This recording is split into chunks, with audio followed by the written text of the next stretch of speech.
Edifici destinat a hospital municipal a partir de l'estructura d'una gran masia que va ser objecte de successives reformes i ampliacions al segle XIV, amb una gran reconstrucció al segle XVIII.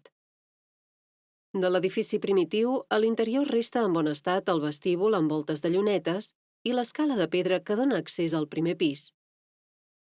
Al costat d'aquest casal hi ha l'església dels Dolors, d'una nau, amb portada barroca i un campanar d'espadanya. L'hospital funcionava gràcies a donacions particulars o institucionals. Un gran benefactor va ser Martí Serrà i Avellí, 1713-1785, indià de Palafrugell que va fer fortuna a Guatemala i que en morir va deixar un llegat de 10.000 pesos.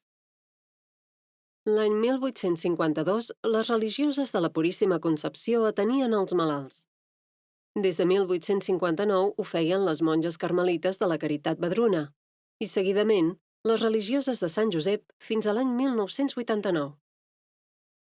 En la seva darrera etapa va fer les funcions de residència geriàtrica des de 1983 i centre de dia des de 1998. L'any 2009, aquests serveis es varen traslladar al nou equipament de la Fundació Palafrugell Gent Gran, al sector del Pi Verd.